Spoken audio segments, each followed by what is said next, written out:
Meetings Act, PL 1975, Chapter 231, adequate notice of this regular meeting of the Board of Adjustment of the Township of Franklin has been provided. Would you call the roll, please? Anthony Caldwell, Laura Grauman, Donald Johnson, Bruce McCracken, Alan Rich. Yes. Robert Shepard, Gary Rosenthal, Here. Joel Reese, Cheryl Bethia and Cheryl Begalo both asked to be excused. Chairman Thomas. Yeah, here. Minutes of the regular meeting, March 7th. Or second? Second. Laura Grauman. Alan Rich, Yes. Gary Rosenthal, and Chairman Thomas. Yes, regular meeting, March 21st, 2019. Need a motion? I'll move. Okay, Okay, Gary. Second. Alan Rich, Yes. Gary Rosenthal, Yes. and Chairman Thomas. yes. Resolutions, Surinder Rano Singe, ZBA 17-00020. Second. Laura Grauman, Alan Rich, Yes. and Chairman Thomas. Yes. Franklin Township, AP Realty, ZBA 18-00010. So moved. Somebody asked a second, not I'll Laura. second. He We need a wasn't here. second? I'll second. Gary, okay. Alan Rich, Yes. Gary Rosenthal, Yes. and Chairman Thomas. Yes. Praise Presbyterian Church, ZBA 17-00028. So moved. I'll second it. Thank you. Alan Rich, Yes. Gary Rosenthal, Yes. Chairman Thomas. Yes. Rook Cedar Grove Lane Properties, ZBA 18-00022. So moved. Second. Laura Grauman. Alan Rich, Yes. and Chairman Thomas. Yes. Okay, we do have a hearing scheduled. Green Care Farms, ZBA 19-00003. Applicant seeking D1 use variance associated with a site plan and C variance for construction of a 9,000 square foot dementia care facility, 389 Bennett's Lane, Somerset, Block 85, lots 15.06, 15.07, 15.08 in the R40 zone. We do have a little bit of a problem. This is the first time in 20-plus years I can remember that we only have 5 members. This requires 5 votes. That would give you an option. Either just... Could you use the microphone, please? You have to use the mic. It's been suggested that we go ahead and present the hearing, but that we not close the hearing, and that... Welcome to the mic, please. Is this better? Yes. It's been suggested that we go ahead and put the hearing on, and I've been advised that the members who are not here would be willing to watch the tapes and then conclude any questioning at the next hearing, so that we can move this forward. And a vote would not happen tonight. Is that acceptable? Yes, it is. Okay. All right, so I'm going to have to use this the whole time, huh? Yes. Okay. Well, let me start by giving you my affidavit of service. There are 2 sets of service in there. We did an initial service. The application was then amended to reflect additional C variances, so we went ahead and re-noticed everyone via certified mail and publication. Want to introduce yourself? I am Nicole Voigt, attorney for Green Care Farms. And I am going to briefly introduce the project, but then quickly get to letting Rajiv Singh, the owner of Green Care Farms, present some fact testimony as to the nature of the use, and then we'll go on to our professionals presenting. Again, this is in the R40 zone, and this is a dementia care home that has 15 beds. By way of background, I wanted to briefly let you know that dementia care homes were relatively recently removed from the community residence category, and there was legislation in 2015 that became effective in 2017 that removed or that redefined certain elements of the community residence categories, such that dementia care home was no longer included within that, which is why we are here today on a use variance as opposed to being here on a conditional use for your community residences. And just by way of background, for your information, it's really not relevant to what we're doing tonight, but just by way of background, there is currently pending litigation where the constitutionality of that regulation has been challenged, specifically as to zoning, under the guise that treating people with Alzheimer's different than other people in dementia care facilities is an unconstitutional discrimination. So that's currently being reviewed in the federal courts, and they've found some legitimacy to the claims, and we're awaiting that to get scheduled for a final hearing. So without further ado, I would like to introduce Rajiv Singh. He is the director of Green Care Farms, and he has prepared a presentation for you to go over the nature of the project. Thank you, Nicole, Okay. and good evening. Could you raise your right hand? I need to swear you in. Sure. Do you swear that the testimony you're about to give should be the truth? Yes, sir. Your name and address, please. Rajiv Singh, 59 Wild Azalea Lane, Skillman, New Jersey, 08558. Thank you. Thanks, Mike. Okay, the name of our organization is Green Care Farms, and our proposed location is 389 Bennett's Lane. My co-owner and partners in this project is Dr. David Burley. And I don't know if you can tell, but see that picture with me with a lot of hair? That's before I started this project. So David is a fellow trained in geriatric medicine. He's a medical director of geriatric and palliative medicine at Penn Medicine in Princeton. He's been practicing for 20 years, and a majority of his patients have dementia. And he's very, very passionate about end-of-life care for dementia patients. I've been a resident of Somerset County for 20 years. In fact, when I first came to this country in '66, the first place we resided for 4 years was on Franklin Boulevard in the apartments in Franklin Township. I own a Keller Williams real estate franchise that has 90 agents in Montgomery Township. I own a title insurance agency. I've owned several other successful companies in the past. My grandfather, I was his caregiver for the last 4 years of his life, he had dementia, and my father has had it for the last 8 years. Our mission is to create the best possible living environment for those people suffering from Alzheimer's. We have a unique architectural design that promotes wayfinding and reduces anxiety. In fact, what we've done in our design, we've applied for a patent. Every patient can see their room. And what's very unique about Alzheimer's patients is they can recognize their picture. So since they can see their room, they always know where they are, and it reduces agitation. That's actually one of the important concepts of our building design. Farm activities significantly improves quality of life for those suffering with Alzheimer's. Living on a farm engages residents in purposeful activities such as gardening, food preparation, arts and crafts, tending to farm pets such as dogs, cats, chicken, rabbit, and small goats. The general overview of the facility and components, it's for 15 residents, each with a private bath, and it has a common area for kitchen, library, dining area, and activity area. All of the design of this facility is approved by NJDOH and DCA, or is in the process of being approved. The difference with our facility and other facilities is that the current housing for dementia patients is institutionalized. In our concept, it's a home-like environment. Most facilities are locked with alarms. Our facility provides residents to roam freely with silent alarms.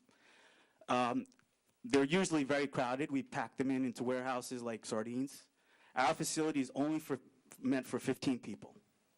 In fact, we have 9,000 square feet, and the ratio that we have to square footage to patient is almost 3 times as it is in other facilities. Also, in other facilities, existing facilities, they have long corridors, multi-story, and confusing architecture. We have a unique design facilitating wayfinding. It's single-story with only one corridor. We have a barn and greenhouse, 4,000 square foot aquaponic passive solar greenhouse. It will be one of the largest, actually, it will be the largest aquaponic greenhouse in New Jersey.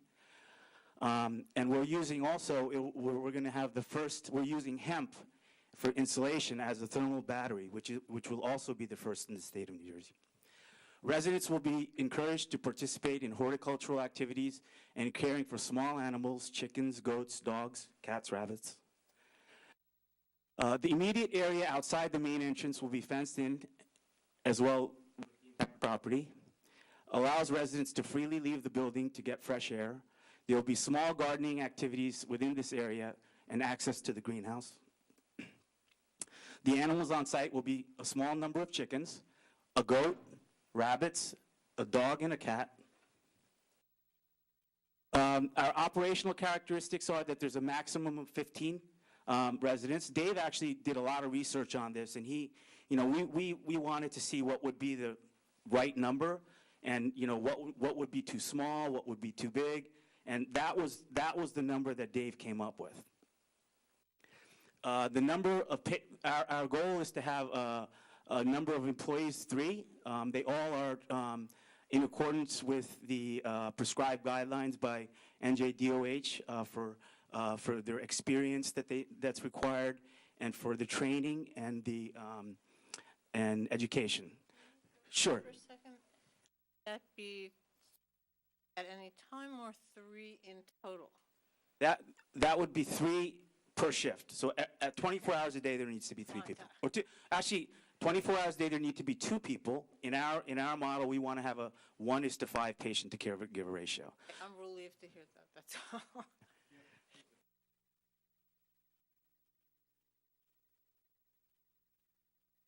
No, because see, in our concept, it's the service people are the care people too.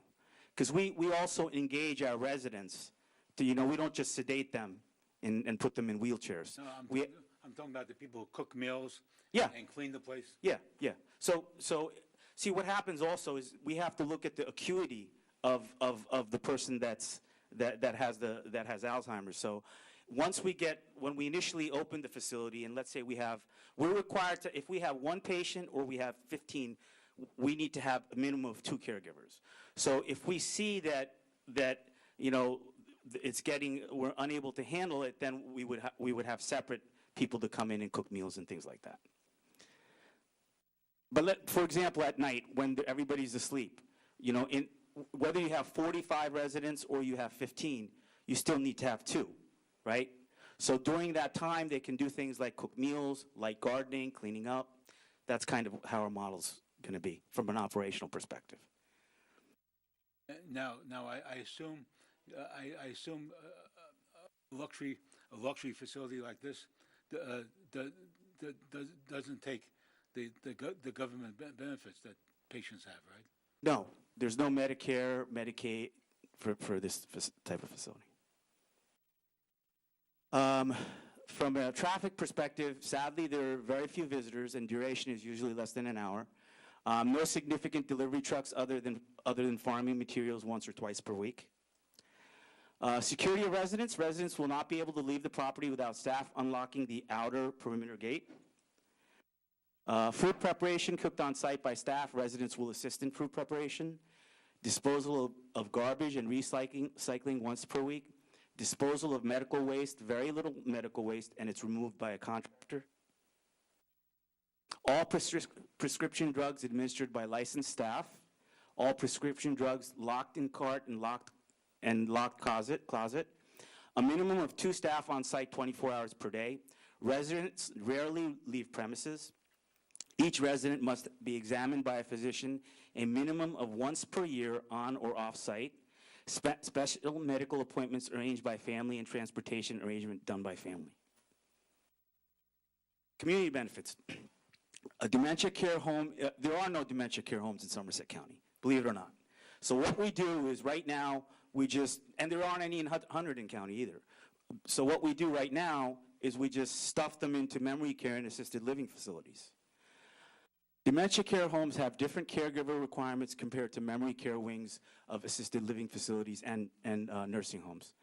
NJDOH requires caregivers in a dementia care home to have specific experience, a minimum of 1 year, and training with dementia patients, as well as education.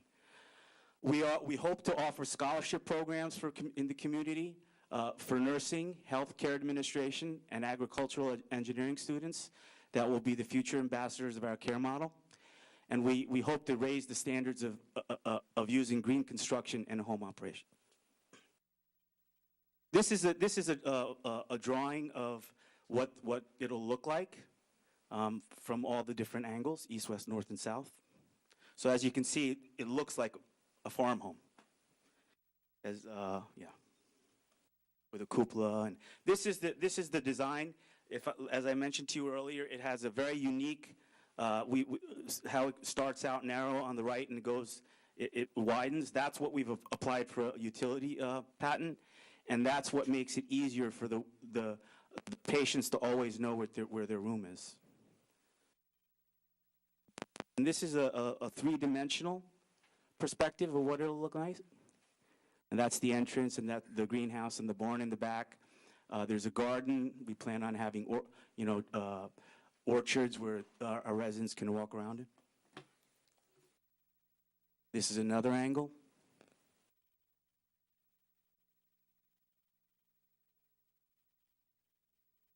And that's it. Anybody else have any questions? No? Sure. Just out of curiosity, so how much does a patient pay for this care in this facility? We are planning on charging $285 per day per person.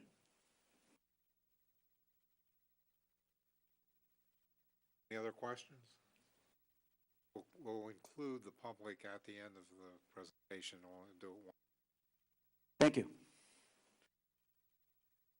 We're now bringing up Ralph Finelli, the architect in the project, to briefly go over the architectural component.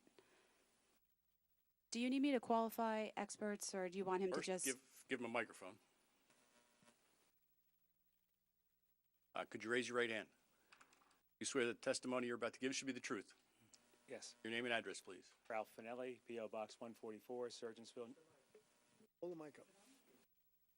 Right there, huh? Ralph Finelli, Finelli, P.O. Box 144, Surgeonsville, New Jersey. Do you want him to review his CV so that you can qualify him as an expert? He's a licensed architect. Just for the record, Okay. is he licensed I am, yes. to testify before board? I have, yes. Go forward. Okay, thank you. Let's see if it's advanced pages.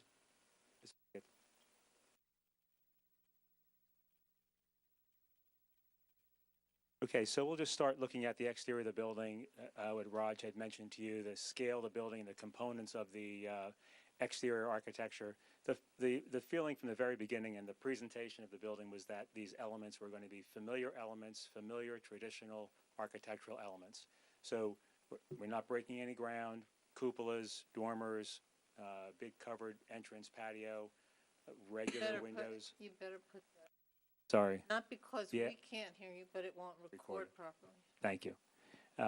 Traditional architectural elements, residential scale siding, and the scale of the building also, a residential scale. Just going to go to the floor plan. And again, as Raj had mentioned, so as you're looking at that plan, if you zoom in, each of the rooms has its own bathroom. Each of the rooms has a bed area, sitting area, space for visitors when they're there. And the telescoping corridor space, or that central area, is the key to this facility working for people who live there. So as you're looking at that plan, to your left, the big open area on the bottom of the sheet, that's where we're approaching the kitchen and the prep area.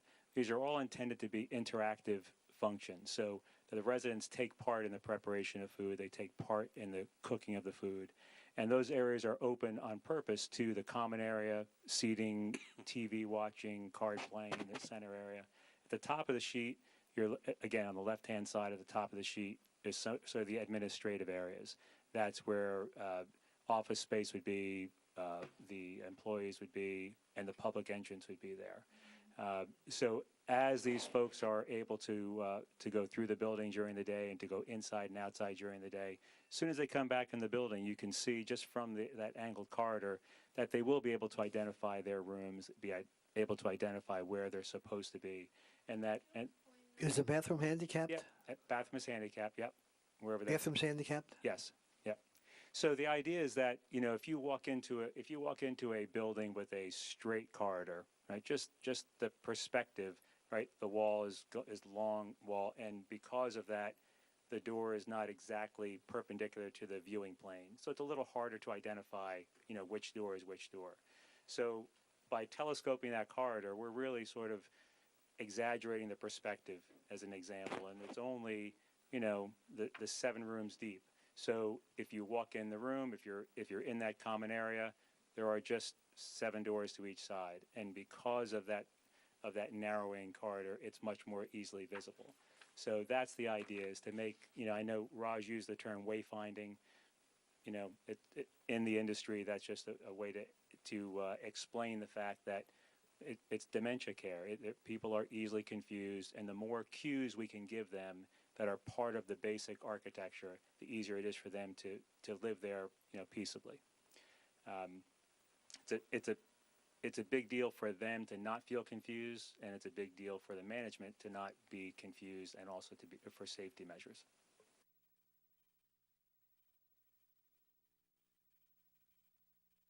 Let's see. The other, I'll just look at the exterior renderings that they do show as an example. So you can see the residential structure on the left. At the top of the sheet, the barn, and a little bit to the right, the greenhouse. And wrapping around all of the walking areas, you can see that fencing. So as Raj had explained, the residents are allowed to freely go in and out of the building. They're freely have access to the orchards, the gardens, the farm components, but they just simply can't get into the parking lot or get away from those parts of the site that are constantly monitored. Another view, and again, you see the fencing, the security measures, just the general scale of the building. Sort of a nice, you know, more of a bird's eye view, and again, just to highlight, you know, very traditional architectural features.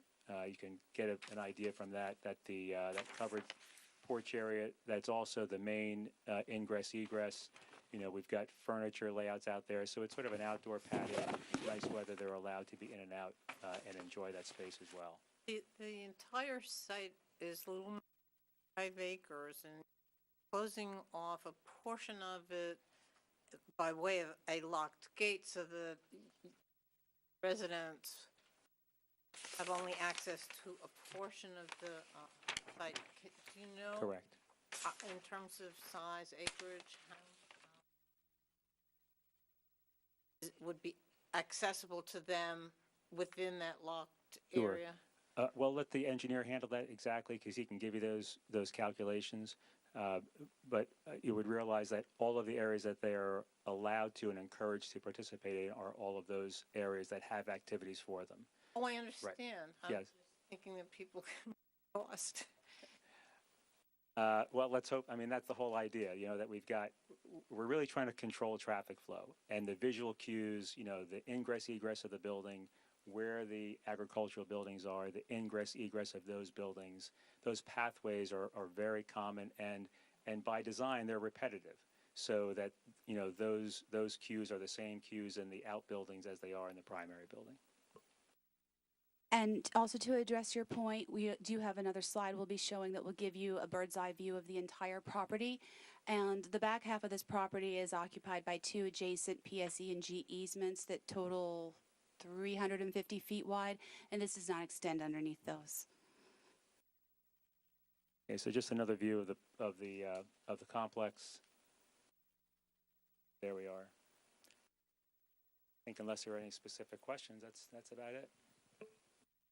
Questions? Yeah, there was a reference on the notes that a second story. Yeah, just a misunderstanding. We have a small basement for utilities in the building. There is no second floor. So I think it was just misread on the plan. So The floor plan is just the main.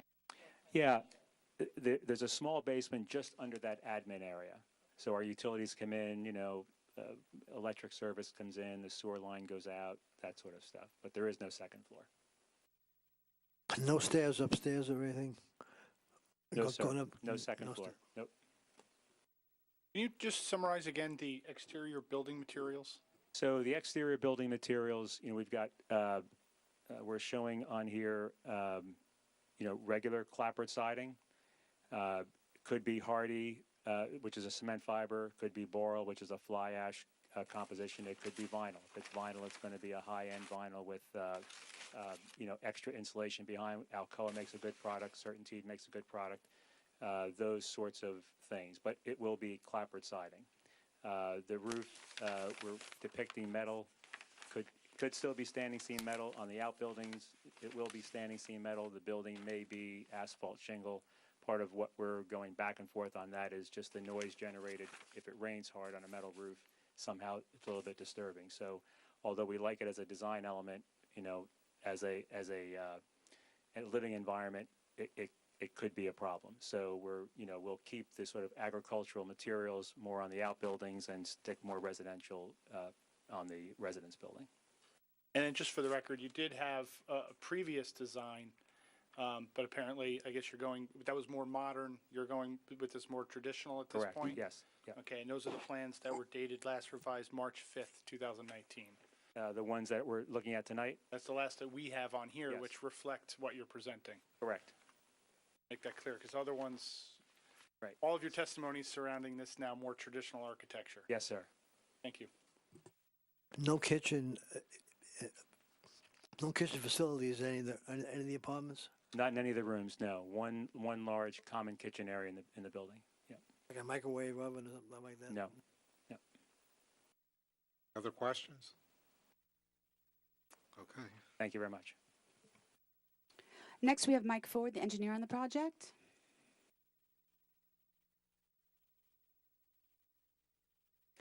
Would you introduce yourself and your license? You don't know this guy. I know, you know him, but he said for the...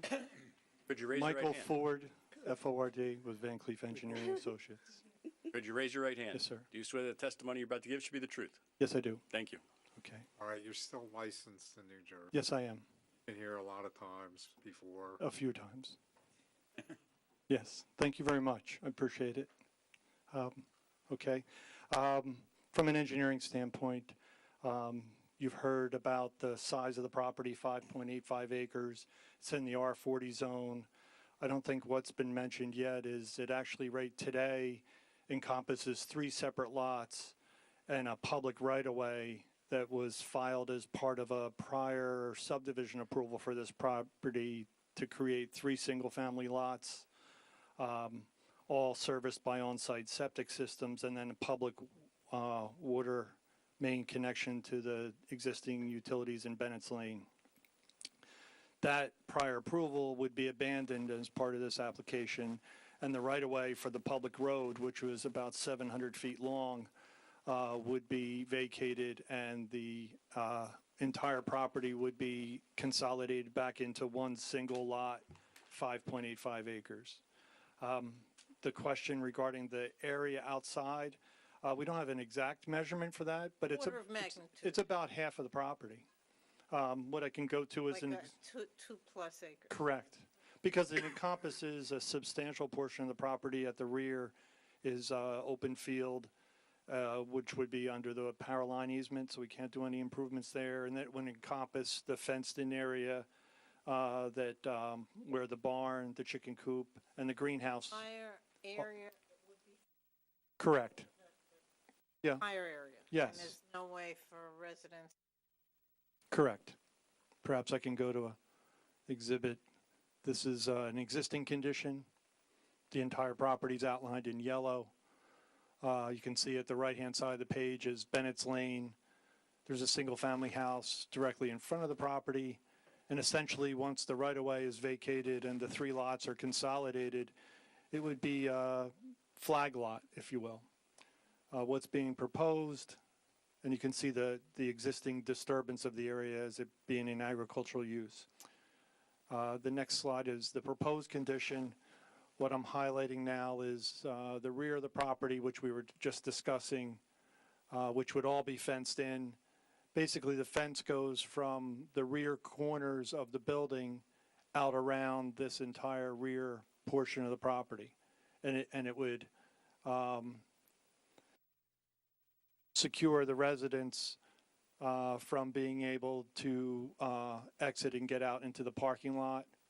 What I'm highlighting now is the parking lot, which is a single access driveway, 24 feet wide, with a loop type of entrance with a landscaped island in the middle. That would be a one-way loop driveway. There's only a total of 6 parking spaces proposed. As you've heard in testimony already, this is a low intensity with, the occupants not driving and a small support staff. And even the 6 parking spaces the 12 total parking spaces are been separated up so that it's not one total focused parking lot. So we're trying to be more residential and traditional, and the entrance that you saw with the exhibit is back here in the right rear corner of the property or building. That's this area I'm highlighting with the pointer now, and I'll go back to the slide with that exhibit. Would be this area right here. You can see the patio area to the main entrance, the 6 parking spaces immediately adjacent to the entrance, and then a public pathway around the building that would be for service, because we have our trash enclosure along the driveway, which is landscaped. And then you see the view in the back of the greenhouse, the chicken coop, beyond the greenhouse, the open area underneath the power line easement, and then the barn on the side of the property. These are small structures. This is, when we say barn, it's agricultural in use, but low intensity. You've already heard a description of the type of animals that might be housed here. It's more support of the therapy environment of the proposed care facility. And now I'll go back to the last slide, which is the site plan. This is the site plan for orientation along Bennett's Lane. We have other residences to the northeast. To the northeast, underneath the power line area, is an existing landscape business. This is that large building you see just off the property to the northwest portion of the property. To the south and southeast is agricultural use. Along the bottom of the page here is an existing waterway or drainage course flowing from underneath Bennett's Lane, and agricultural fields. That land is preserved farmland that's owned by the state of New Jersey. So our most immediate neighbor to the east is state-owned preserved land in perpetuity. And adjacent to that easterly property line is where we've located the barn. There are, in addition to the D variance, which the planner will get to in a minute, 3 C bulk variances associated with the ancillary or accessory structures, if you will. The chicken coop, it's a small chicken coop along the northwesterly boundary. This structure here I'm highlighting that's in beige is the greenhouse, which is, as the applicant described in his testimony, it's a hydroponic, so it's a unique type of greenhouse with both fish and vegetable raising. So it's, I think, in keeping with one of the review memos we received, which is to try to institute green type of uses, the greenhouse, the farm-to-table atmosphere, and then the small barn, which would be utilized for housing some of those small farm animals, as well as other activities.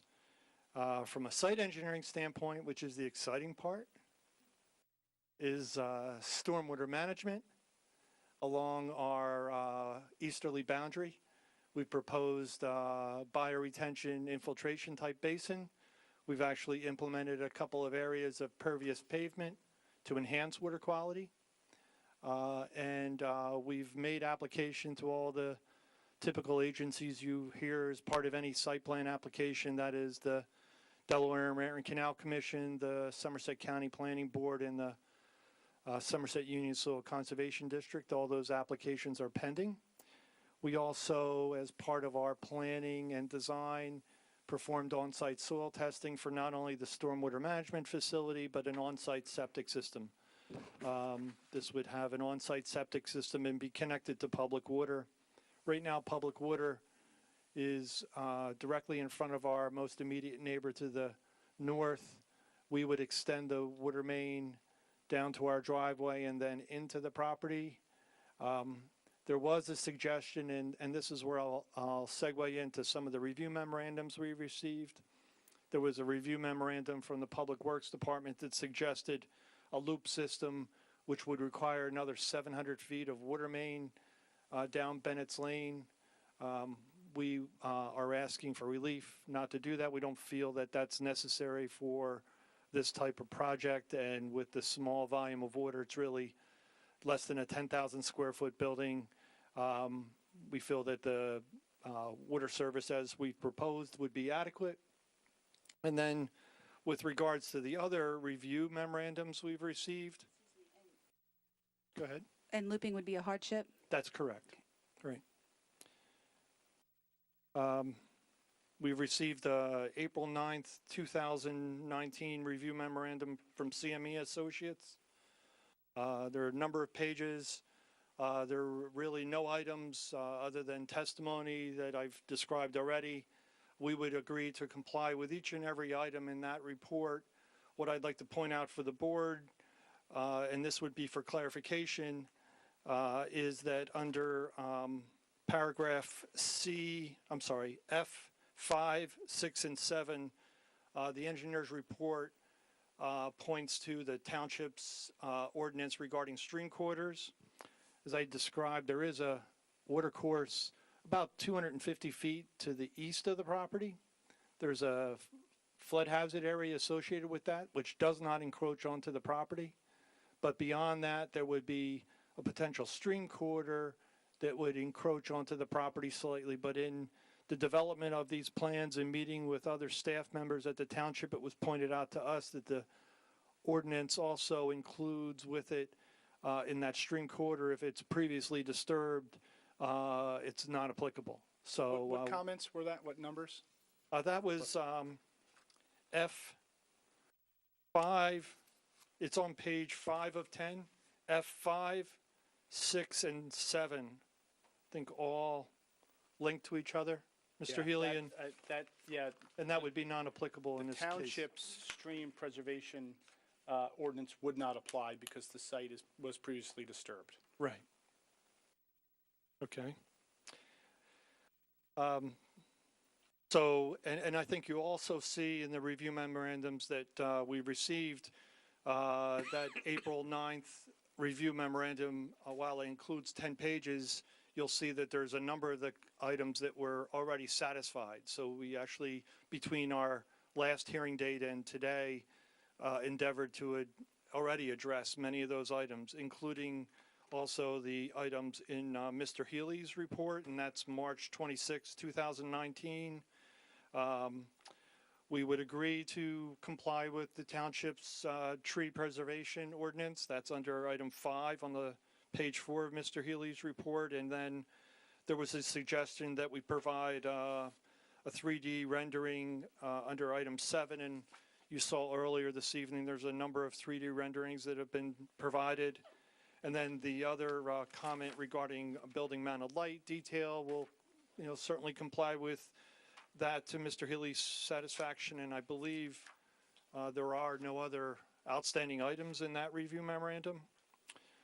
As pointed out by the Township's Health Department, we did the on-site soil testing for the septic system. A design has been included as part of the civil engineering site plan set, and we would comply with the requirements of the Health Department regarding the design and secure their approval for that on-site septic. And that is that I'm referring to an April 9th, 2019 review memorandum from Patricia Elliott. I already spoke to a March 5th, 2019 review memorandum from Public Works regarding the suggestion for the water main looping, and we would ask not to be required to do that, as it would be a hardship for this applicant. And then I think there was a review memorandum that suggested considering some green energy elements, and as I've already said, we've implemented some green energy items, or and would be open to any other suggestions, but right now the plan would be for the just by the virtue of the operational characteristics that were described by the applicant, that this would be somewhat self-sufficient, if you will. Garbage enclosure? Yes, okay. There's a small area immediately adjacent to the driveway, right where I'm highlighting on my hand now. About a 10 by 12 enclosure area right along the driveway, angled such that it would be able to be landscaped and screened.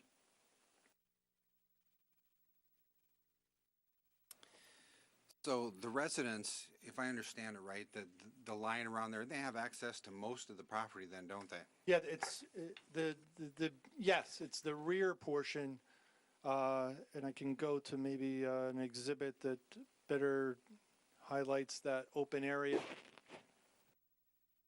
Okay, here we go. This is what I'm showing you here is a view from the northerly boundary. You can see the end of those 6 parking spaces, and this is, if you will, the back of the building. There's a covered porch, so the residents would have access through that back portion of the building into this entire 2+ acre portion of the property, all at the rear of the property. And that's where the gardening and everything's going to Correct. be? Okay. And what? Yeah. Sure. So directly behind the veranda, that covered area, there's a fence behind that. So that's the area that they have access to. And to get to the rest of the property, where the chicken coop is and where the greenhouse is and the barn is, they would have to go through a gate to get to that, through that fence. So they will those gates to the rest of the property would only be open when there's supervision. Okay, and the garden area is back there then too. You said 2+ acres of garden area. Is that The what whole you said? open area is 2+ The whole acres. open area. That's where the garden's going to be raised. Right. There's Okay. What the loop you were talking about? What does that do? The what? The water main loop. Oh, the water main loop was a suggestion of, if I go to the last slide. Oh, here we go. This is probably better. You see the property highlighted in yellow. Right. The water main today ends about where I have it highlighted in front of that one residence directly in front of the property. We would extend the water line to our driveway and into our site.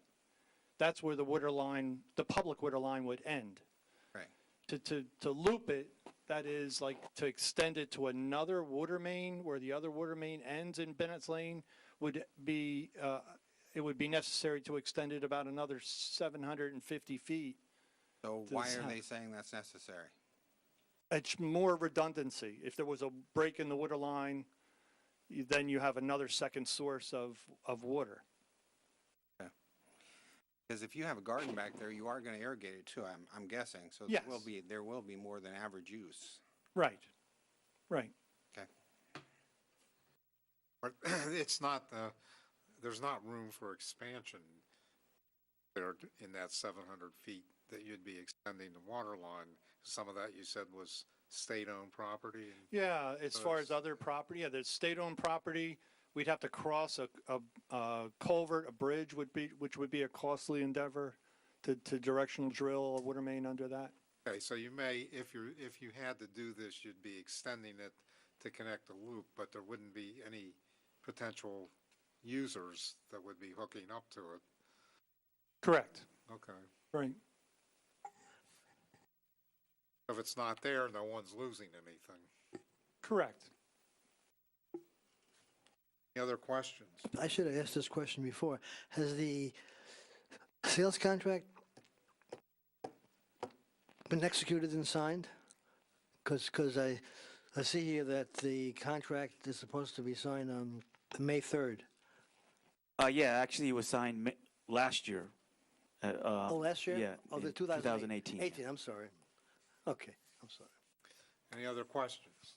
Two questions. Is there going to be a sign proposed along Bennett's to announce the facility?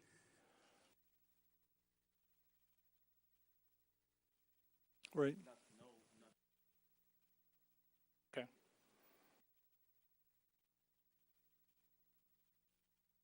think it's really more a destinational street address signage Okay. immediately adjacent The to the reason I driveway. ask is you have limited frontage, so if you needed Correct. a variance, you would have had to ask Right. for it now. So if there's going to be signage, you would have to comply with whatever requirements.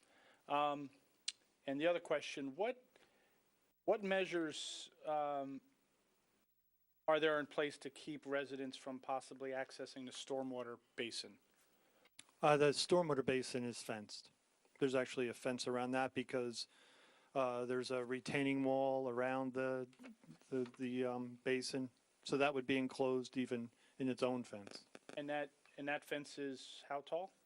It would typically be on top of a retaining wall, 36 inches minimum. I think we proposed a 4-foot high.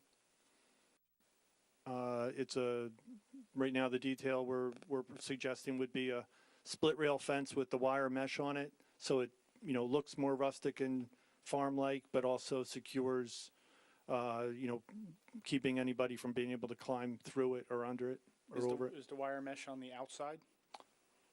Split rail fence, you can, Right. It would be on the outside. This is similar to what we did at Marigold's on Hamilton Street. and then around the property it's that same fence? I think that's a different fence. We have a wrought iron metal fence. Yeah. It's a different fence. Is designed to prohibit climbing? Yes. The split rail fence can be pretty easy to just step up and, thank you. Okay, other questions? Next. I also wanted to just give the applicant the opportunity to comment on that question in terms of the review by the agencies who license the dementia care home. Rajiv, can you briefly speak to their review and requirements for ensuring people are not able to roam into hazards and such? Yeah, they're one of the reasons why they came out with new legislation for dementia care homes was because there were accidents that were taking place. And where the guidelines weren't the way they should be. So that's why now DCA reviews all of these site plans as well as the architectural drawings, and it's a pretty intense process, as you can imagine. So everything that's going to be on this site, including the fence and all these areas, are going to be reviewed by DCA, and we've started that process with them. As long as you've got the mic before the planner starts, I've got a whole other line of questioning. When indicated the cost of, Dave, what- 285. right, which comes out to 104,000 plus a year. And assuming people live a while, that's a lot of hundred thousands. And from a business standpoint, absent insurance, I mean, I've got long-term.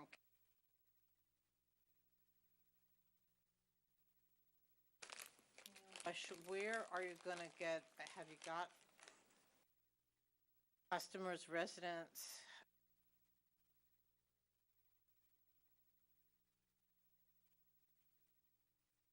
Just to continue to maintain the property. I mean, my thinking is, it's gorgeous. And if I had dementia, and I hope I don't, I would love to live there, but I'm just wondering how long. So assisted living facilities in the state of New Jersey are at about 91% occupancy. Memory care facilities, the ones that are, managed properly, are at 90, 97, 98%. So, and our price point of $285, we have a lot of stuff in our facility. There's memory care places where you can go where it's, 125 square foot per person. I don't. But what I'm saying. 1 second, the value. I would love to live there if that were, God forbid, my situation, but I couldn't afford it. That's a very unfortunate thing. Dave and I, my partner and I, are hoping to introduce legislation, that where, people that can't afford it, there could be, especially Medicare, and especially for Alzheimer's, because it is different type of care than regular senior care.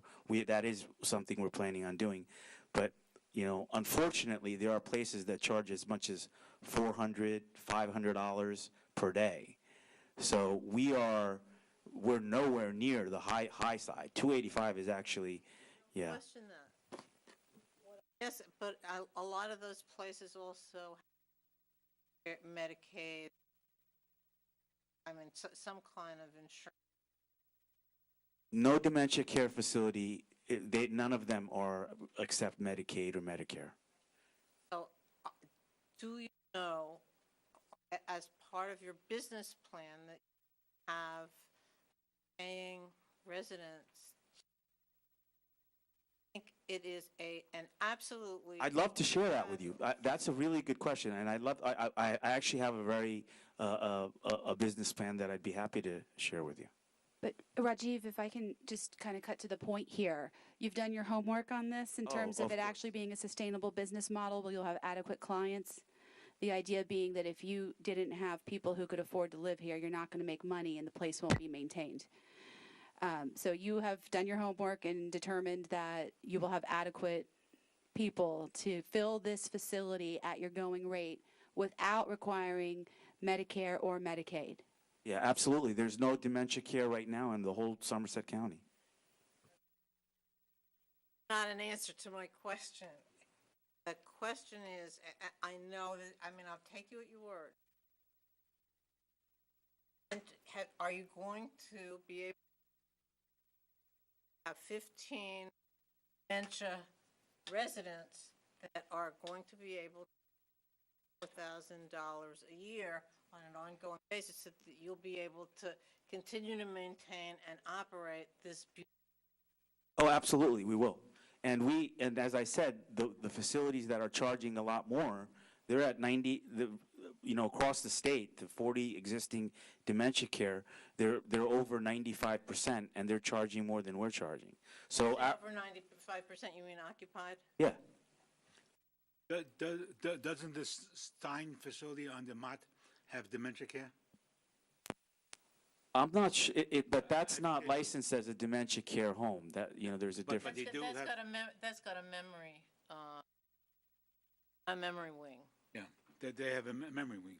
So that's pretty close. I'm sure they don't charge as much as you're charging. They actually charge more, and like I said, most of the facilities are at 300, 400. They're very, very expensive. I mean, that basically is,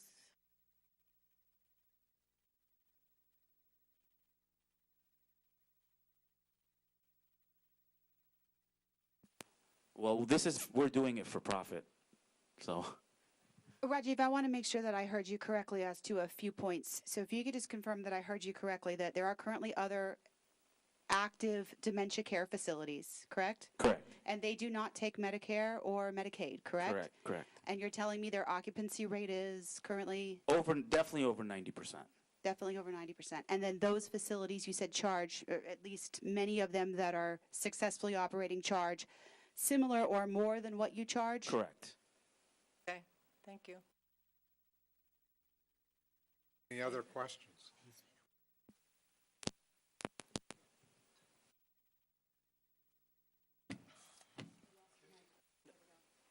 Actually, we were going to give Betsy Dolan the opportunity to briefly go over her traffic study.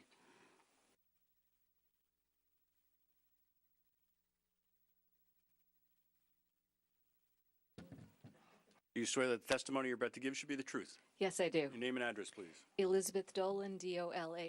And we're familiar with you as long as you're still licensed. Yes, and I was here. I would think that this should be the briefest I was testimony of I the was here night. last night for the planning board, and I think tonight my testimony will be even shorter. I did submit a traffic statement dated December 6, 2018, and although there's a brief section on the site plan and circulation, Mike Ford already went through that. The plan's been revised to address review comments. This is a very low trip generator. We're looking at 4 trips in the busiest hour. Certainly the parking is sufficient to accommodate that, and there's not going to be a noticeable impact along the adjacent roadway system. That's, you have nothing else to say? No. it's essentially not as much as three one-family houses. Yeah, Mr. Chairman, can I ask, Right. can I ask one question along Wow. those lines? So the permitted uses are single-family homes, and there was a subdivision that for 3 homes. And then the ordinance also allows churches and places of worship and schools as conditional uses. You just described just generally the level of traffic of this compared to permitted uses. Well, this would be comparable to 3 single-family homes, because that would be 3 trips in an hour. We're talking about 3 to 4. And certainly any place that would have any number of students or higher population density would generate much more activity on a peak hour basis, because it would be a greater concentration of people being brought to and from the site on a regular basis. So a school or any of that type of, or a house of worship would certainly have a far greater trip generation than what we're talking about for this use. And also what you're saying is that at 5+ acres, this property actually meets the conditions for the uses that you were talking about, such as a church. Yes, it's large enough to allow They that wouldn't type of even use. be in front of this board. Well, it depends on, Unless there are other it depends on the conditions. design, but as far as But the. not by size. Not by size. Okay. It's large enough to allow one of those uses. Any questions? Okay.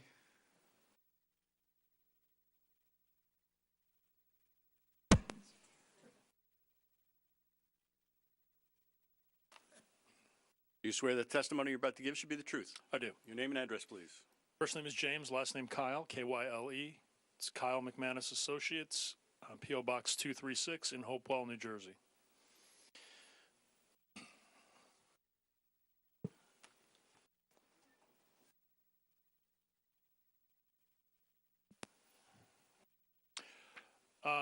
I'll just run through my qualifications. I think the last time I was here was the Middlebush Reformed Church sign application. It was probably 2 or 3 years ago. Yeah, it's been a little while. Again, you're licensed, still in business. Yes. Let's go. Okay, very good. For the public, he's a licensed professional planner. Correct. Okay, I was retained by the applicant to review the planning issues associated with this application. As we've discussed, this is not a use that's permitted in the R40 zone. In preparation, I met with client and counsel, and we've discussed the nature of the use on a number of occasions, reviewed the site plan. I've also reviewed the township zoning ordinance and master plan. I've also visited the site and prepared this exhibit, which is on the screen right now, which is basically just a Google Earth aerial oblique view of the site. I think we've described in detail the nature of the property and what's being proposed here. So I just want to go through just review a little bit of information related to the single-family residential zoning district in which we are located. So as is indicated, permitted uses here include primarily single-family dwellings. Farming operations and golf courses are also permitted as principal uses. Typical accessory uses permitted include barns, silos, and other customary farm buildings, private swimming pools, private garages, signs, and home occupations. Conditional uses permitted, as Mr. Healy had hinted at, include public utility installations, hospitals, philanthropic and eleemosynary uses, membership swimming pools, community residences, churches, and other similar places of worship.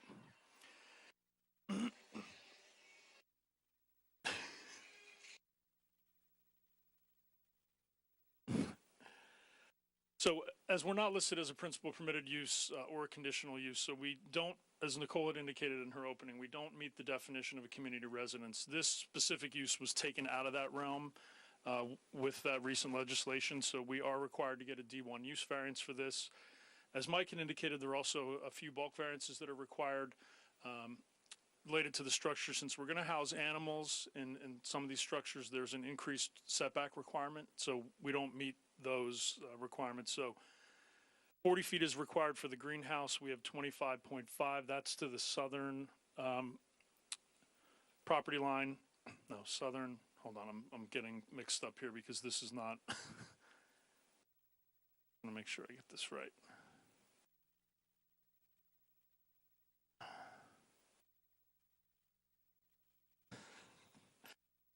I'm sorry, it is the southern property line along the Middlebush Brook. The barn setback where 100 feet is required, where animals are housed, and 40 feet is proposed, and then the chicken coop is required to be 100 feet as well, and we have 25 feet to the northern property line. So in terms of the use variance that we're seeking, and the positive and negative criteria, I feel pretty strongly that this use would qualify as one that's inherently beneficial.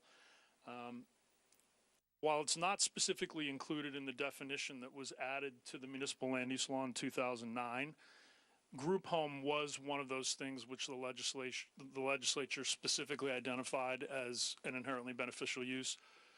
This is very similar to a group home in that it's a facility where 24-hour caregivers are provided. Now, this is different than a community residence, which is a private facility that does not necessarily have 24-hour care. So it's in the kind of the same vein. So I think it absolutely would be something that would qualify as an inherently beneficial use, which by definition is something that serves the public good by the very nature of what it is. So as Mr. Singh had talked about, this is a model that kind of transitions into a different continuum of care for dementia care patients, not the traditional institutional model where there's heavy sedation, not a lot of activities. So I think that it's pretty clear that there's a good public benefit to this type of use and that it would qualify as an inherently beneficial use. And the significance of that with respect to the D1 variance is that with an inherently beneficial use, the positive criteria are presumptively satisfied. The other part of that is that we do not have to demonstrate that the site is particularly suited to the proposed use, as you would have to in a normal non-inherently beneficial use setting. So I think that again, I feel confident that this would qualify as such and that essentially the positive criteria are then satisfied. In terms of the negative criteria, the courts have modified the traditional test that we would apply and the enhanced quality of proof required under Medici, and have instructed that with an inherently beneficial use, we'll use the 4-part balancing test that comes from the case Sika v. Wall Board of Adjustment. That was a case that involved a group home for residents with head injuries, traumatic brain injuries, and what the court said there was that we're going to use a 4-part test to determine if there's any substantial impact to the public good. So the first part of that test is to describe the public benefit and realize that some uses are more compelling than others. 2, identify any detrimental effects that could ensue from the grant of the variance. 3, any conditions that the board can place on the use that would tend to limit those impacts. And then finally, balancing the positive and negative impacts and determining if on balance there's substantial detriment to the public good. So if the positives outweigh the negatives, then there's no substantial detriment. So In terms of the benefits of the application as we've described, this model is something that is not widely used, if at all.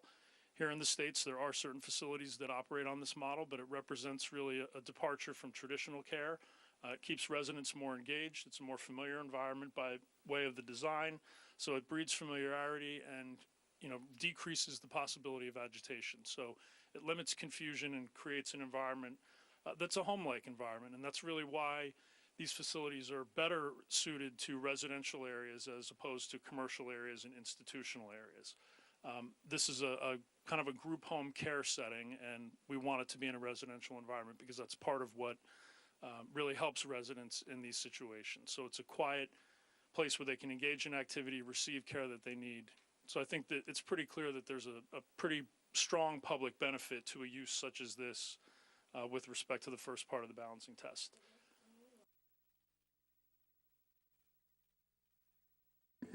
Laura, Kathy's not I'm going sorry. to be able to hear I'm telling you. everybody else to. Looks to me like the property is in any.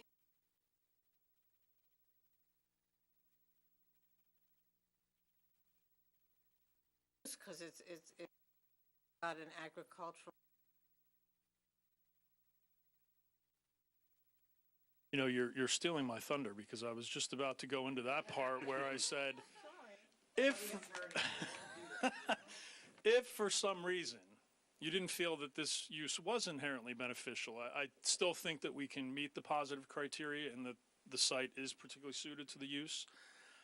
Some of the things that I key in on, again, it's a site that's located in a residential zone, particularly one that conditionally permits community residences, which is kind of a similar model, a little different, but in the same vein.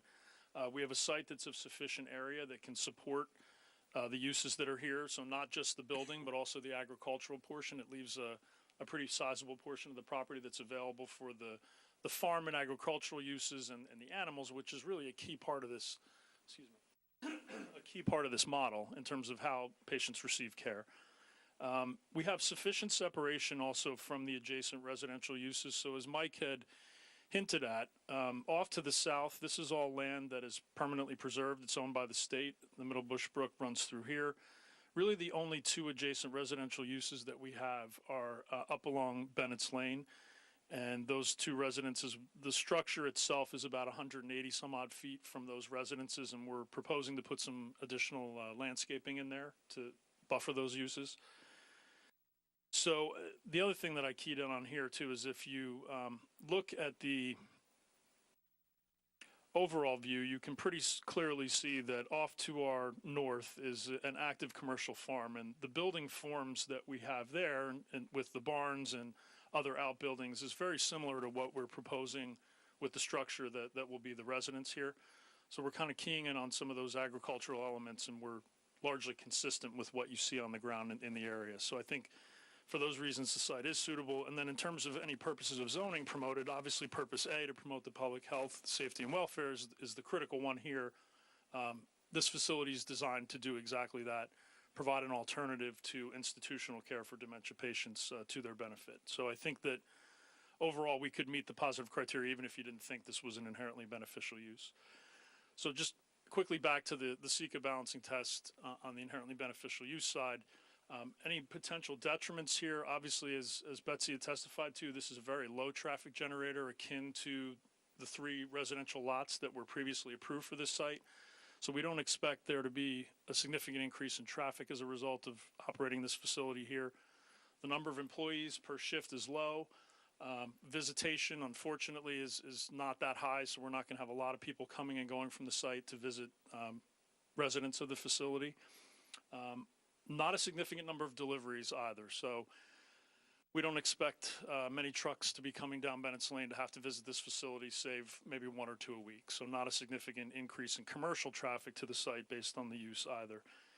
And again, we're providing significant landscaping along the front there to provide a good buffer between those adjacent residential homes. So really, I don't see any potential for substantial detriment in this case. These impacts are relatively low, and I wouldn't expect that this use being here is going to create any additional burden on any of the residents that live in this area. In terms of any conditions that the board could place, again, we think we've proposed a pretty comprehensive plan to address any of the potential impacts of this use off-site. Everything is contained by fencing. You know, residents, we don't have loud audible alarms, but we do have silent alarms, and residents are monitored 24/7. So there's not really much of a potential that residents are going to get off-site and cause any issues. But again, if the board, we think we've done a good job in designing the site to address any of these potential negative impacts, but we're certainly open to suggestion in that regard. Again, on the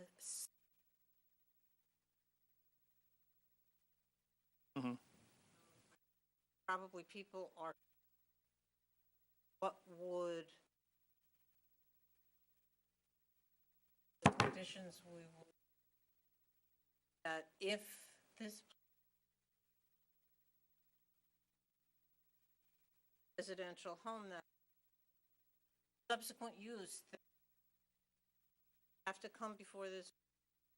Yeah.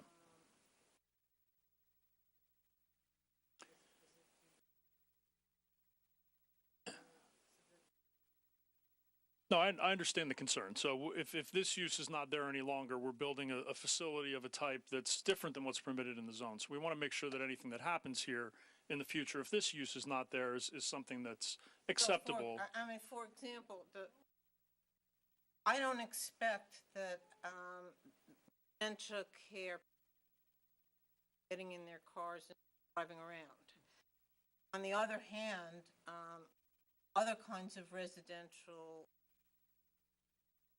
arguably fill that void if they might have residents who would make this a more intense. And I would say this to that. We are here seeking a D1 variance for a specific use. Any other person that wanted to occupy this facility, if it was not occupied by this use for some reason, would absolutely have to come back to this board for approval. Yeah, even if it was, you know, a conditional use approval, say for some other, say a community residence, which is conditionally permitted, they would either be in front of this board or the planning board for approval of that. So that's, I would say we're comfortable with that as a condition if the board felt that you wanted to impose it. So I don't have any issue there. But I would think since your use was separated by the law from the other ones that you were mentioning, that any other use should be a variance. They add different elements than what this use presents. That's true. The what only we're approving is this specific use for this specific site. And I think it is very important that everybody knows ahead of time, any other use should have to come for a variance unless it's the conditional. Well, let me speak to that. There are, well, first a question. You said that before the change in the legislation that this type of facility was deemed community residence under the municipal land use law. Is that right? There was discussion that this was going to be allowed as a community residence, yes. I actually don't have a specific example of precedent, but my understanding was that people with dementia were falling within the categories that are in that rule that you're looking at. Was it 61? Yes, the municipal land use law 66.1. Yeah. Well, I just, there are certain categories of community residences in the municipal land use law. Community residence for developmentally disabled, community shelter for victims of domestic violence, community residence for persons with head injuries. 15 residents or less. That if they, somebody wanted to operate one of those facilities, by the municipal land use law, the zoning officer has to allow them just as we would a single family home. So, so I'm going to make 2 points. One is this use, in my opinion, is very similar to these uses. It's just they don't fit under these categories because it's not a community residence for people that are developmentally disabled. They're not victims of domestic abuse, etc. They're here because they don't fall under one of these categories. But if there was a specific use that said community residence for Alzheimer's and dementia care, and that was in the municipal land use law, they wouldn't be here. That's right. They would get a zoning permit and they would build it.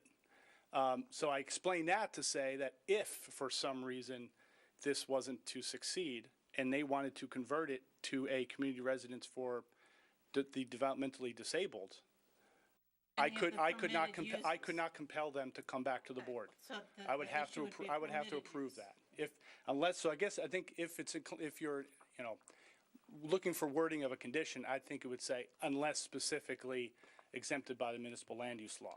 But any other change would have to come back to you. Well, They supersede, the municipal land use law supersedes our zoning. facility for, like a halfway house for maybe youth offenders, adult offenders, or drug abusers would fit as a permitted use, right? I I don't don't believe think so. so. No, it's developmentally disabled, so ARC, uses like that. Shelter for victims of domestic violence, persons with head injuries, and community residence for the terminally ill. I just worry because virtually any use is going to have more traffic impact, probably in the way of visitors, or might allow people that are residing there to be able to leave and return. This is really a very, as far as I can see, a very unusual specific use for this facility. It's really kind of different. I guess I would say, but there's no action that you're taking tonight that changes the law.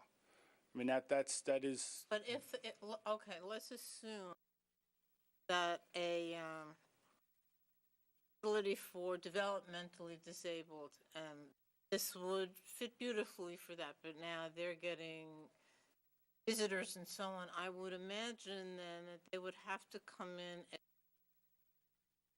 site plan changes or something so that The law is that we have to permit it as we would a single-family home. But we have how group- would we you have group- we have- accommodate parking for, I mean, in that We have group instance- homes, we have several dozen group homes throughout the town in residential neighborhoods. And sometimes there are some parking issues where people are parking on the street. Commonly, usually they're not an issue. A lot of times people don't know they're there.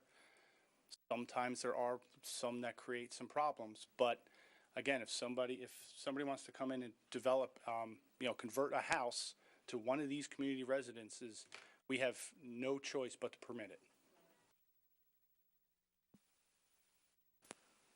Right, any other questions? Well, I just need to finish up a little bit here, Yep, go real ahead. quick, I promise. So I think on balance for the SECA, if you balance the positive versus the potential negative here, which I think are relatively limited, I think that the positives far outweigh any of the negatives here, and that there would not be substantial detriment to the public good in this case. Going back to whether we treat this as an inherently beneficial use. If we were not, I think we can still meet the negative criteria. All the impacts or potential impacts are relatively the same, but the thing that we need to address in addition would be whether or not this grant of the variance is inconsistent with the intent and purpose of the zone plan, and reconciling the fact that this is not listed as a permitted use in the zoning ordinance. I think the purpose here in reading the master plan for the R40 is to provide for the continuance of single-family residential development on 1 acre lots. So given the framework that we have in the ordinance and also in the municipal land use law that permits facilities like this within residential zones, I think clearly the intent is for these types of facilities to be in residential zones. This proposal is not contrary to that. It's not going to stop someone from building a permitted use on an adjacent lot. And in fact, when you look at the preserved land around us, and essentially everything on the west side of Bennett's Lane or the south side is essentially preserved with few exceptions. So you can see this area, this wooded area here that's off to our south, that is part of a permanently preserved property. The farm that's out that fronts on South Middlebush as well as Bennett's, that's preserved land as well. So really, this facility being introduced here, it's fairly isolated location with respect to the zone. It's right on the border with the agricultural zone. So I think there's not much chance that it's inconsistent with the intent and purpose of the zone plan, especially, as I said, given the framework that we have for these community residences being conditional uses, and then what the municipal land use law permits in terms of those facilities as well. The goals and objectives of the master plan from 2006, which were carried forward in the reexamination report in 2016. I've reviewed these in detail. There were, I'll just go through them quickly. Maintain diversity of housing, encourage commercial and industrial development in areas with access to major regional highways, differentiate between neighborhood commercial nodes and regional commercial development, maintain the character of existing villages, protect the township's cultural heritage by encouraging the continuation of farming, and then support the redevelopment of declining areas within the township. So in reviewing this proposal and the grant of a variance, I don't find that it's inconsistent in any way with those objectives. It's still going to allow those to carry forward and is not going to be an obstacle in any way. And I think reconciliation of the use comes by the fact that it's basically residential in nature, and it's consistent, again, with these other types of things that are conditionally permitted, community residents, things of that nature. So I think overall, we can show that it's not inconsistent with the intent and purpose of the zone plan, and we can reconcile this use as one that's not permitted in the district. Just to address the bulk variances, we're still required to demonstrate both the positive and the negative criteria, even if you feel this is an inherently beneficial use. That is not necessarily dispositive in the consideration of bulk variances, but I think in this case, the grant of the variance, we have somewhat of an issue in terms of location. So the width of this property relative to that 100-foot setback does create some practical difficulty. But I think the overall benefit, so that would be a C1 analysis. But on a C2 analysis, I can also say that these elements are really a critical part of this overall operation and provides a critical part of the care that these residents will receive. So I think allowing them in the locations where we are does promote the public welfare. The other thing is that these are not the typical intense farm type of uses. So I think that these regulations were largely geared more towards larger farms, commercial farms that might have many animals. As you've heard this evening, the number of animals that will be on this facility are fairly limited. So I think these standards are really geared towards eliminating nuisance possibilities. Well, more to the point, the property line is one thing, but where it would impact the neighboring properties is just nil. That was my next point. So in terms of any potential, I should give you you want to come down here and. Sorry. No, it's okay. Your point's a good one. So the potential for negative impact from these setbacks, again, we have a commercial landscaping business and nursery that's located to our north, and we have preserve land that's located to our south. The residential homes are located in such a place where these structures that we're talking about, the setbacks, are fairly far from them. So I think there's no real possibility for substantial impact from the reductions. And again, as I said, the obvious intent here, I think, was more geared towards agricultural properties that might have significantly more animals that could potentially be a negative impact, and we have a fairly limited number of animals on site. So I think we're meeting that intent. The entire back area is fenced, so I don't expect that there's going to be any substantial impact from these. That's all I had in terms of direct, Mr. Chairman. I'd be happy to answer any questions. Okay, any questions? Them all. Okay, great. Thank you very much. All right, is that it for your? Yes, thank you. That's the direct. All right, then I think the next item would be to open to the public. We're combining this. If you have any questions to ask, or you want to make a statement, take it all together. That means we have to swear you in when you come up. So is there anyone who would like to come up to the podium, please, and use the mic? You can start with your name and address, and then we will swear you in.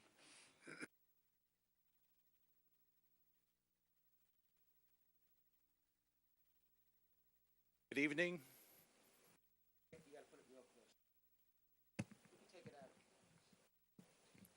Good evening. My name is Eric Hugh. Last name is H.U. 357 Bennett's Lane. Mr. Hugh, could you raise your right hand? Do you swear that the testimony you're about to give should be the truth? I do. Thank you.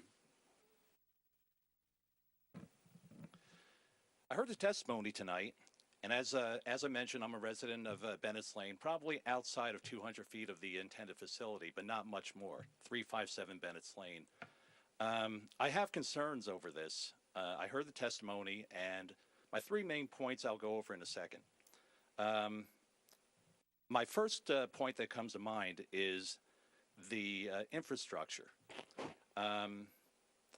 The road is a rural road. It's, for lack of a better description, it's roughly about a 1.5 car lane, no divider, no median, country road. It can barely fit 2 cars going in opposite directions, let alone a commercial vehicle, a truck, a delivery vehicle, or an emergency vehicle such as an ambulance. Any such commercial vehicles would cause a potential safety problem. Again, if you look at the pictures of the road, it's a residential road. It's a narrow road. It's an old road. That's a problem. But that's issue one. Issue two is I heard that there's a waterway, a wetland. Am I correct? Middlebush Brook, is that correct? My concern is that if you have a commercial facility, which this is, and you have farm animals there, I'm familiar with the grading of the property. There could be potential runoff. There could be potential contamination of the wetlands, and that in itself, I feel, poses another issue. So that's my issue number two. Issue number three is that the zoning is R40, residential 40. The use has been outlined by Mr. Healy. I don't feel this facility falls within the intended use or the currently zoned use. I understand that this is a variance hearing, but I feel that if the points made to apply for a variance are not strong enough to sustain it. My point is this: I've heard home-like, I've heard ag-like, but at the end of the day, this is a commercial medical facility. A rose is a rose is a rose. It's not a farm. It's not a group home. It's a commercial medical facility for people with disabilities. I don't feel that's consistent with the use, and I would say that if the variance were to proceed, I intend to challenge. Thank you. Okay. Could you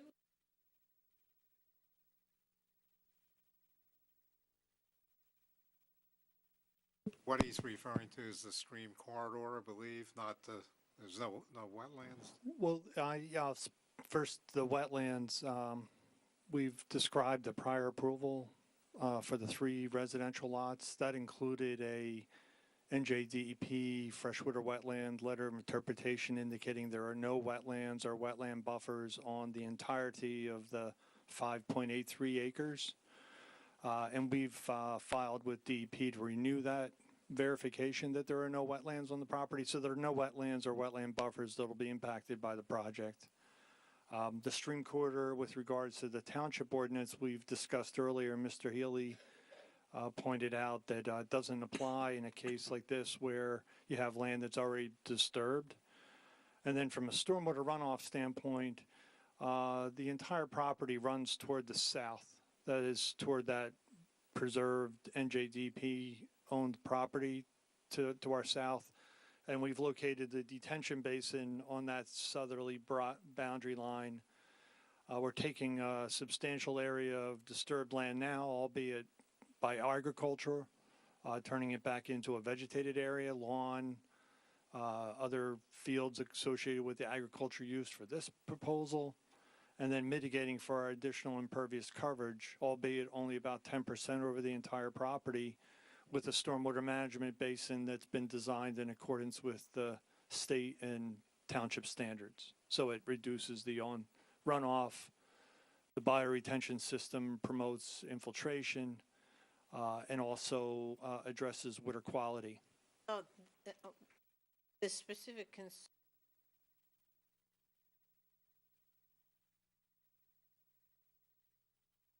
gardening and so on, there would be some kind of examination of there any possibility of that? Well, that's actually one of the permitted uses now, the agricultural Well, I use with understand that, animals. but this was one of the concerns. Right. No, I understand. All of our stormwater runoff, including the runoff from the barn area, is directed to the detention basin, so it would go through that same filtration system of the bioretention that the pavement does. Which would not happen if it was an actual ag use. They're not, farms do not have stormwater basins to collect their runoff. Okay, any other people wish to speak? There was a question about traffic. Could you? Did you want responsive Oh. testimony on the traffic with respect to the road, Ms. Dolan or Mike? May want to have her reiterate the testimony. Yeah. I think the question was the adequacy of the roadway for larger vehicles, and I would think that there is, certainly it's a more of a country road. It's not designed in accordance with our current RSIS standards, but there must be deliveries to the different properties along the roadway on occasion. I would imagine there's some trash pickup from time to time. I wouldn't expect that the development of this particular use to change the intensity of that. While there may be 15 residents at this location, garbage would be picked up once a week, as was testified to by the applicant. And other than the initial setup of the building, there would be no large deliveries. Okay, again, any other people wish to ask any questions or make a comment? Come on up.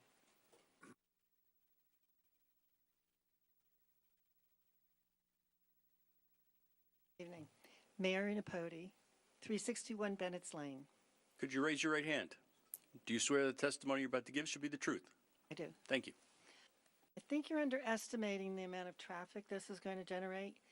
You have, if I get this straight, 3 shifts, 2 or 3 people on a shift, which I don't think that's correct, because if you have people in the house and then you have people out in the barn and some in the orchard, 2 or 3 people are going to handle all of this.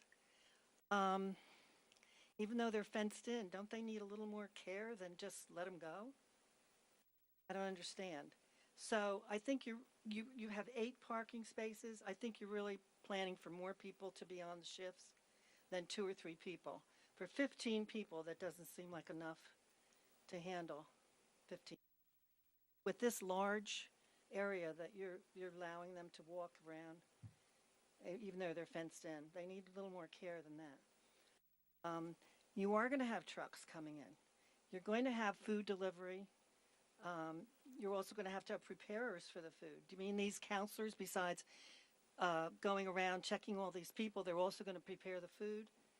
So you're going to need more people than you're actually saying on site. And I think that's my why I'm objecting to this, because the traffic, as is pointed out, this is a rural road. And if you notice on Bennett's Lane, everything on that side is rural. There are no big facilities except for the landscaper, which is he's in and out in the morning, back at night. That's it. That's all the traffic he generates. And you are going to generate a lot more traffic than that. And I think this is why I object. Where exactly do you live? Are you is that Bennett's Lane. Is that close to the property, or is it? Do you know where there's a lane? All right, you're talking about the brook? Yeah.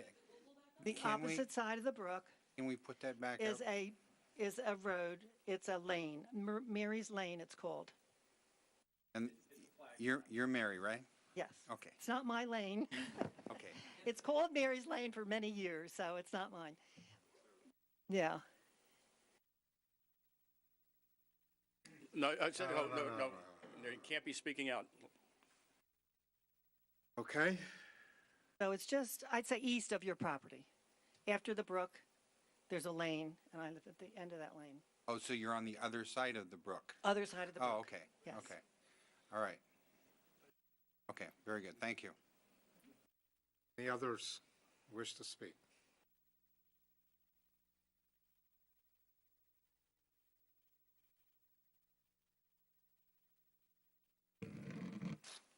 Good evening. My name is Lori Van Dyke, and I live at 355 Bennett's Lane.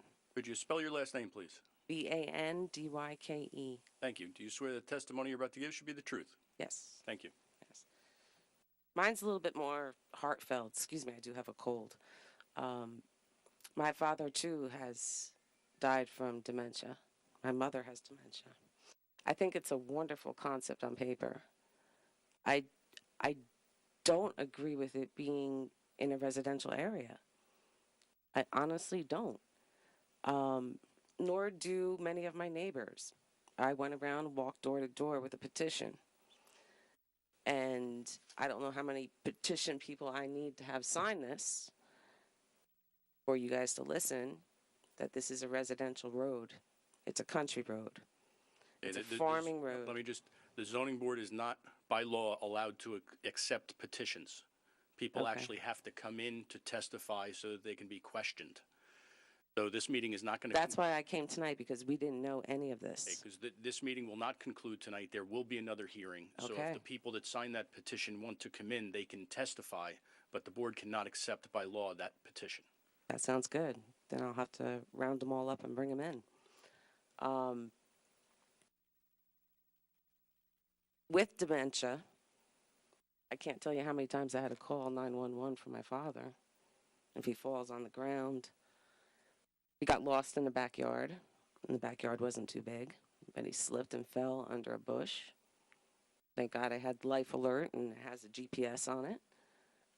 There's many different medical issues that go along with dementia. Many. This isn't being presented to the board. I think Laura's question of whether or not you're going to be able to make it a profitable thing. It is a large sum. You know, I would love to be there. That's the truth. But it's a large sum. 15 people. There's many different things that concern me if it didn't work out.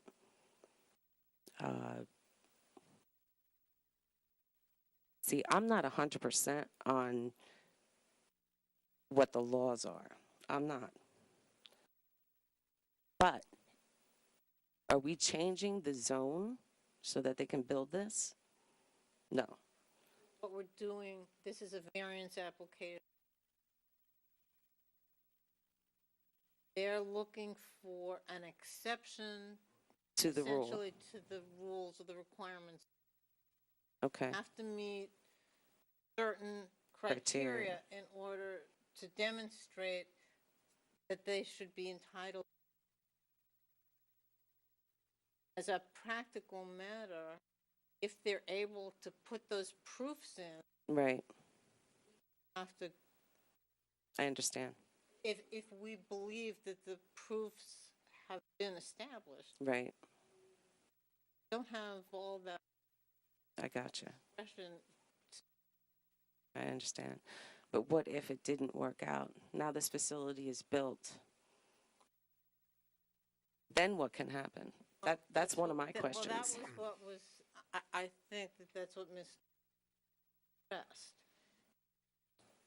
If it were one of those very specific, again, I don't think that those any more intense. I We agree. would have to absolutely let that use in.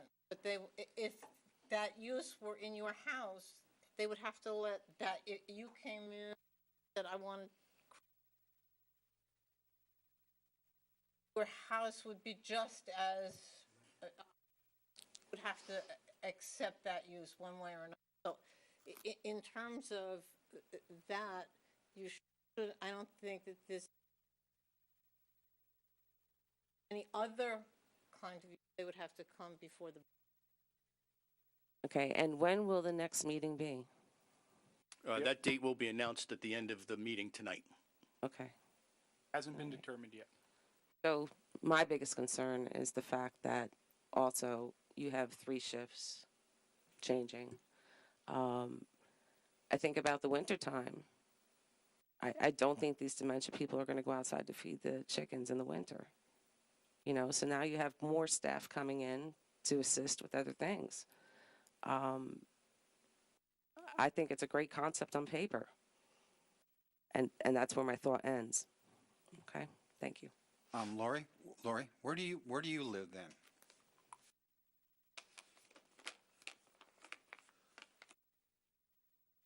Okay. Anyone else wish to speak? Come on.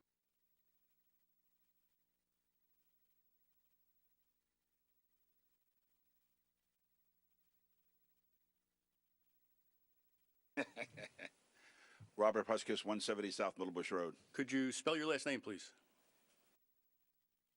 Could you spell your last name, please? Puskas. Thank you. Do you swear that the testimony you're about to give should be the truth? Yes. Thank you. Question I have is what stage of dementia patients are going to be here? Well, that can vary. You know, in some cases, typically what happens is there's one caregiver, one of the spouses has passed away, and, you know, the children aren't able to take care of them. So it could be, the acuity really, it varies. You know, in some cases, people can come there and live there for years. And in some cases, you know, people are, you know, at later stages. This is not a nursing home, though. This is not where people come and they get nursing care. This is a place where they come and they, you know, they're able to walk around, or, in fact, the licensing for this facility does not allow for those types of things to be done. We cannot provide, like, for example, if somebody has bed sores, they have to be out of the facility. So it's not for that type of acuity. Yeah. Well, that comes to Mrs. Napoti's concept of 3 people for 15. I don't see it. And to say nobody's going to come visit these people, boy, I don't have any kids, but if my kids didn't come visit me, I'd haunt them for the rest of their eternity. I just think that 3 or 4 parking spots, I think there's going to be a lot more traffic, and the entrance to this facility is on a knoll in Bennett's Lane. It's not a very good sight line. So it will be somewhat of a traffic issue there. And in the earlier testimony, it talked about metal roof versus shingle roof because of noise and upsetting the patients. I don't know if they realize that what goes on in the neighborhood, there's a lot of hunting and stuff goes on in township-owned property right next to this. Some of the state property, wildlife control goes on all the time. So there's going to be, you know, there'll be a lot of loud noises going on, and even our farming operation makes a lot of loud noises. So, again, concept is great on paper. God forbid I have to maybe have a, you know, I could walk over and get my own room, but I think it's not the right facility. Thank you, Vince. And that's all I have for now. Where do you live, Robert? Pardon me? Where do you live? Big Dairy Complex. Oh, right Big there. cow, Okay. Right there. All right. All right. You have a lot of cows? Yes. And in our stream corridor, it's fenced off so the cows don't have access to it. How's your water pressure? Pardon me? How's your water pressure? Terrible. But that's the other thing. Good you brought up about water, about this loop system or not. They talked about not having a lot of water need, but you're talking about a hydroponic greenhouse. So you're going to have a lot more water use than they're letting on to be if you're going to have for this facility and the greenhouse. So the loop may not be a bad idea. Okay, thank you. Any other people wish to speak? You want to respond to that? Any other people wish to speak? On up. Not yet. Is someone else going to speak? Oh, Yes. I apologize. I didn't see. Hi. Could I have your name and address, please? Franco DeMeglio, 409 Bennett's Lane. Could you spell your last name, please? D-I-M-E-G-L-I-O. Could you raise your right hand? Do you swear the testimony you're about to give shall be the truth? Yes. Thank you. I just have one concern in regards to the fencing on, they're proposing, I think, a post and rail with stapled mesh on it. I don't think that's going to be secured enough. That's just around the detention basin, is my understanding. The Okay, perimeter of the property will have what kind of fence? The perimeter is a metal fence. What's the height of it? Here, I'll have a detail. A minimum of 4 feet. I don't think that's enough for these people. I think it should be at least a minimum of 6 foot.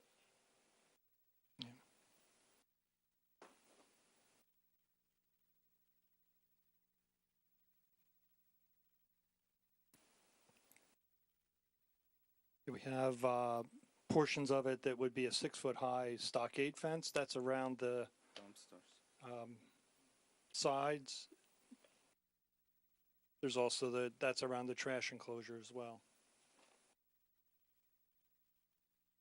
Yeah, so that's my only concern. If these people can get into this facility, they can get out. And there's a lot of farm operation going around. And if they wander off, I mean, they can get hurt. And then there's going to be lawsuits and stuff involved. That's all I have. Thank you. And where do you live? Landscaper right next door. Okay, all right. Any more people wish to speak?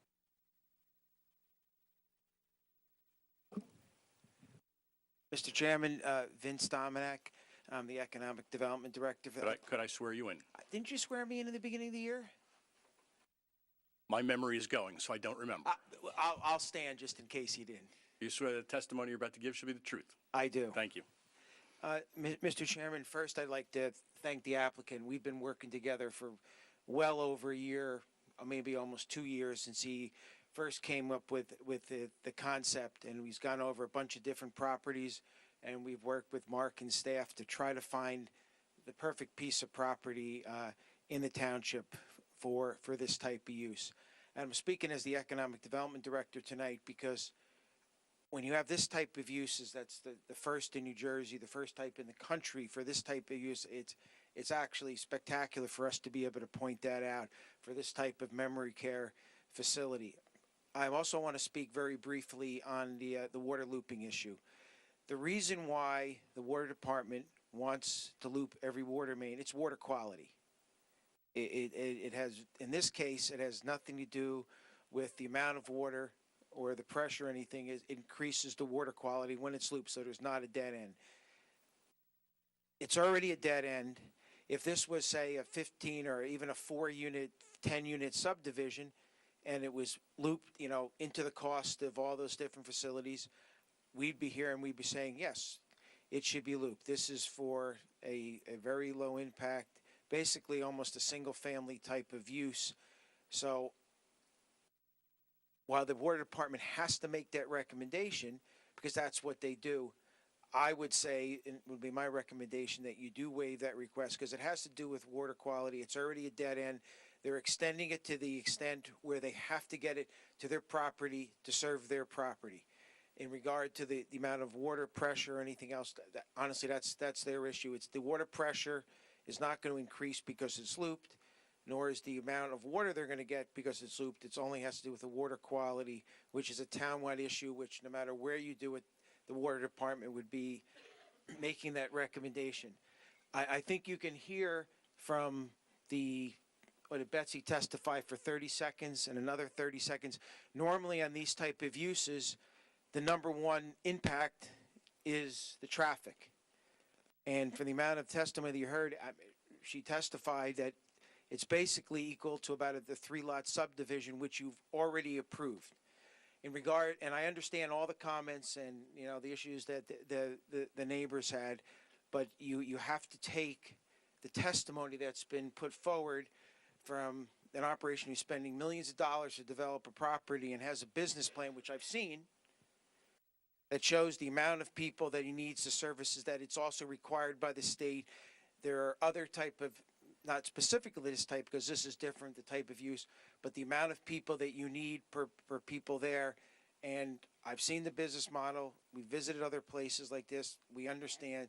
So I'm very satisfied that the business model that he's put forward in regard to there being any issue of it failing, I think it needs to be repeated because he shared the information and we looked at other places and other.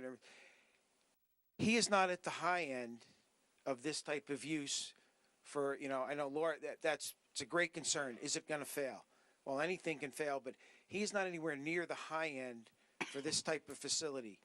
If you have a parent or a child or anyone else that needs this, you could be paying 1.5, twice the amount per day that he is charging compared to the amenities that you're getting here, and the fact that there's only 15. So the idea that, can anything fail? No, but from an economic development standpoint, the chances of this failing, I would think, would be at a very minimum. I think it's also very important to point out the testimony or the statements from the planner and from Mark Healy in regard to the type of uses that are and could have been permitted.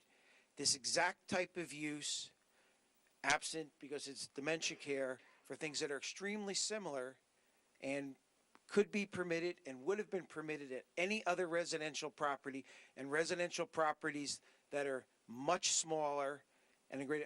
And more importantly, we worked for a year and a half to find a piece of property that would have the lowest impact and would be the best place to put it. He looked at a lot of other properties. We went over 10 or 15 other properties, and we said, well, no, because, this is here. Even though there's a very low impact, he wanted to keep it in an area that had negligible, if any, impact, given the surroundings. So I really need to laud his effort and his ability to come and to offer something that is incredibly new. It's very exciting, and the amount of time that he spent working with this and his professionals has spent with this is laudable. Thank you. Any other people wish to speak? We'll close to the public. Okay.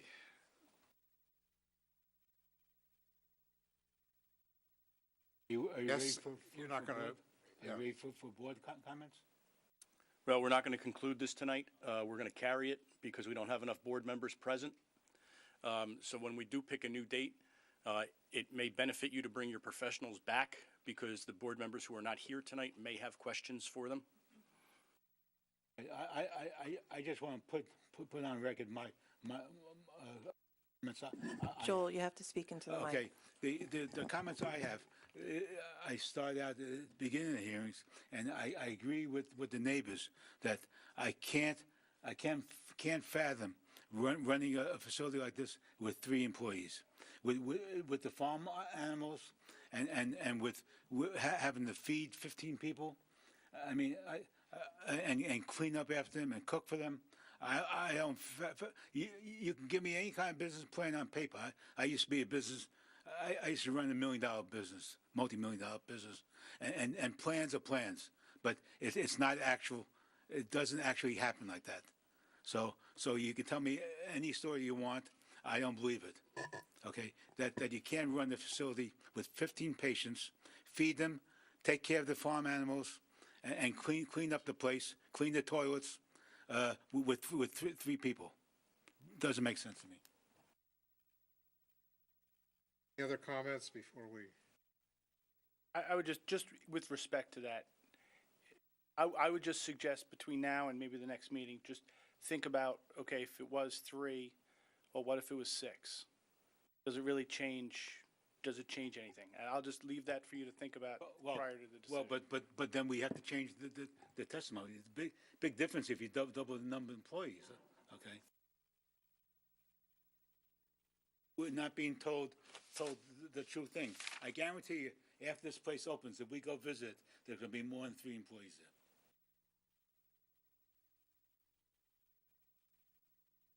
That's. I'm not against this facility. I think we need facilities like this, but I don't think you can run it with 3 people. I hear your point. I'm not sure that I agree with it. I don't think this is necessarily the time to debate it if we're not going any further on here. I can't. You take the testimony, it's under oath. We hear that, different testimonies at every hearing, and you either accept it or you don't. And I kind of think that even if it were 9 employees, I just don't see how this facility has any impact on anybody. I actually can't see any. I don't know where you would find a better place. You would be hearing the same comments by dozens of other people if this were in an R20 neighborhood. Now, this has got 5 acres around it and no immediate neighbors where there are any buildings or animals, but anyway. I think there are also 12 parking spots, are there not? Yes. Yes. So, then the only issue at that point would be any change in the traffic impact of 3 or 6 or 9 employees. And I mean, Betsy might have something to say about that, but that would be the significant issue. I mean, assuming, I'm not saying you should do that tonight. Maybe that's something, if we're going to meet again, you could have her investigate. Give us an impact of 15 cars or whatever. You know, maybe it's reasonable that there'll be some type of, it is probably reasonable. One witness mentioned it himself, that as long as they could get along like that, they might have to look at hiring someone for cooking or, cleaning or something like that. So maybe he needs to project what might be a reasonable growth in that sense. Otherwise, my only reservation, and you can't allow for it, if this gets an approval, I'll be your biggest cheerleader, because I don't want it to go out of business. And there's nobody here who can guarantee that one way or the other. You have your research and your projections, but we can't write a resolution that covers it or based on that. Anybody want to make any other comment? What would be our next date? May 2nd. Are you available May 2nd?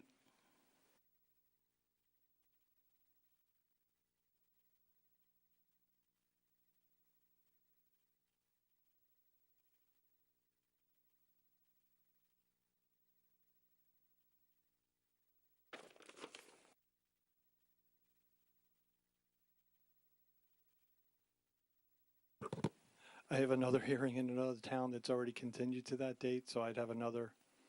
I don't know that you need the engineer back. I can have someone from my office. Yeah. Okay. Okay, so all of your experts can make it, or send representatives to handle the questions if there are any. Chairman, do you want to pick May 2nd for this application? I'll be here one way or the other. May 2nd, and that would be no further notice. This is the public notice. Anything else to tidy up? Entertain a motion to close then. Second? Yep, second. Meeting adjourned.